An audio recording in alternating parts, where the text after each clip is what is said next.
चतुर्थ पाठ विलासा रतनपुर जनपदा अंतर्गते सदाधिक वर्ष पूर्व लकरा इति ग्रामस्य स्वपत्नाय सह जीविकोपार्जनार्थं परशु नाम्नः कैवट्य निर्गतः सो अर्पा नदा तटे अतिष्ठा अर्पा तटे एक लघु ग्राम आसीत् परशु अर्पा नदः प्रतिदिनं मत्स्यस्खेटनं करोति स्म कालान्तरेण तस्य भार्या वैशाखा एका स्वस्थां बालाम् अजनयत् सा बालिका लावण्यवती अस्ति लावण्येन तस्या विलासा इति नामकरण अभवत् 100 वर्ष से अधिक पहले रतनपुर जिला के अंतर्गत लगरा इस गांव से अपनी पत्नी के साथ जीविकोपार्जन के लिए परशु नामक केवट निकला।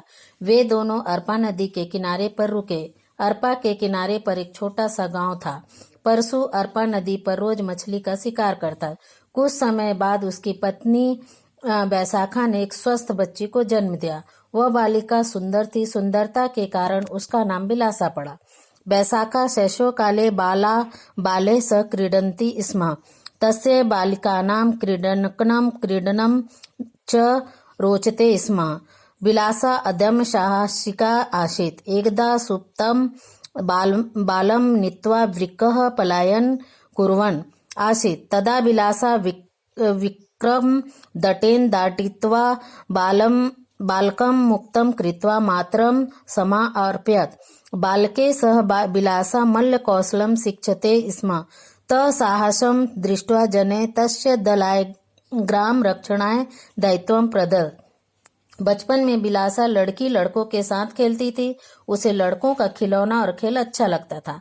विलासा अदम्य साहस वाली थी। एक बार सोते हुए बालक को लेकर भेड़िया भाग रहा था। तभी विलासा भेड़िया को डंडे से मारकर बालक को छुड़ा करके मां को सौंप दी। लड़कों के साथ विलासा युद्ध कौशल सीख रही थी। उसके साहस को देखकर लोग उसके दल को गांव की सुरक्षा की जिम्मेदारी दी। यदा वर्षाकाले अर्पा नद्याः जलपलायनं जातं तदा विलासा नौक्या जनान् स्थारयति स्म। एवमेव सा नौकाचालेन अपि पारंगता जाता। सा लोकनृत्यगीतयोः अपि सिद्धा आसीत्। ग्रामस्य सर्वेषु कार्यक्रमेषु सा अग्रसरासीत्। जब वर्षा काल में अर्पा नदी में बाढ़ हुई तब विलासा नौका से लोगों को पार लगाती थी। ऐसे ही वह नौका चलाने में भी कुशल हो गई। वह लोक नृत्य और संगीत में भी निपुण थी। गांव के सभी कार्यक्रमों में वह हमेशा आगे रहती थी।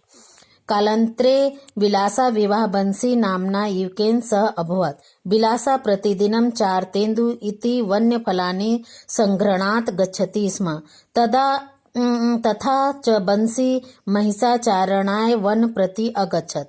यदा सायंकाले विलासा पत्या साकं गृहं प्रति नैवर्तत तदा सहसा आखेट्याय भ्रमत् राज्ञः कल्याणसायिसोपरि एकः व्याघ्रः आक्रमणं कृतवान्। ततं विलोक्य विलासा व्याघ्रं कुन्तेन प्रहार राज्ञः प्राणाम् अरक्षत्। अन्या कल्याणसाय विलासा प्रभावितो भूत्वा अपरं दिवसम् अर्पा नद्याः द्वयोः तटौ जागीर विलासाय दत्तवान्। तथा च राजा रतनपुरं प्रत्यागतः। अनन्तरं तां खड्गेन अलंकृत महिला सेनापति इति पदे नियोजयत्। बाद में विलासा का विवाह बंसी नामक युवक के साथ हुआ। विलासा रोज 4 तेंदु जंगली फल लेने जाती थी तथा बंसी भैंसा चराने के लिए जंगल जाता था। एक बार शाम के समय विलासा पति के साथ घर लौट रही थी। तभी अचानक शिकार के लिए घूमते हुए राजा कल्याणसाय के ऊपर एक शेर ने आक्रमण किया।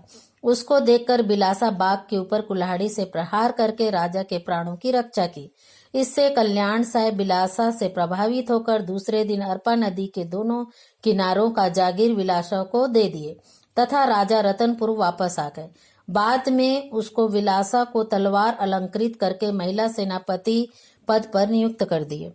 विलासा स्वप्रत्येन ग्रामस्य विकास कृतवती। तस्या वर्धमानं प्रभाव दृष्ट्वा प्रतिवेशिनः राज्यानि तस्या क्षेत्रे आक्रमण कृतवन्तः। तैः सह विलासा साहसेन युद्धम् अकरोत्। सा राज्यरक्षा कुर्वन्ती वीरगतिं प्राप्तवती। राजा कल्याणसाय कल्याण साय सेन मत्याखेट का नाम निवास स्थलम विलासाय सम्मानार्थम विलासपुरम इति नामना प्रथितम। वर्तमाने इदम विलासपुरम छत्तीसगढ़ न्यायधानी अस्ति। बिलासा अपने प्रयत्न से गांव का विकास की उसके बढ़ते हुए प्रभाव को देखकर पड़ोसी राज्य उसके क्षेत्र में आक्रमण किए। उनके साथ विलासा साहस से युद्ध की व राज्य की रक्षा करती हुई वीर गति को प्राप्त हुई। राजा कल्याण साय ने मछुआरों के निवास स्थान को विलासा के सम्मान के लिए विलासपुर इस नाम से कहा गया। वर्तमान में यह बिलासपुर छत्तीसगढ़ की राजधानी हाई कोर्ट है। बिलासा स्वकारणे न केवलं स्वसमाजे अपितु समस्त छत्तीसगढ़ प्रान्ते सम्मानित आसीत्। सम्प्रति छत्तीसगढ़ सर्वकारेण मत्स्य पालन क्षेत्रं प्रोत्साहनार्थं तथा नाम्ना बिलासा बाई केवटिन इति पुरस्कारः प्रतिवर्ष दीयते। अपि च तथा नाम्ना बिलासपुर बिलासतालः बिलासा कन्या स्नातकोत्तर महाविद्यालय विलासा चतुष्पथः प्रभृतयः गौरवान्विताः सन्ति। एवमेव छत्तीसगढ़स्य पूज्या विलासा साहस शौर्य कर्मनिष्ठा क्षेत्रेषु आदर्शभूता अस्ति। बिलासा अपने कार्य से न केवल अपने समाज में बल्कि समस्त छत्तीसगढ़ में सम्मानित है। अभी छत्तीसगढ़ सरकार के द्वारा मत्स्य पालन के क्षेत्र में प्रोत्साहन के लिए उसके नाम से बिलासा केवटिन पुरस्कार प्रतिवर्ष दिया जाता है और उसके नाम से बिलासपुर में बिलासा ताल, बिलासा कन्या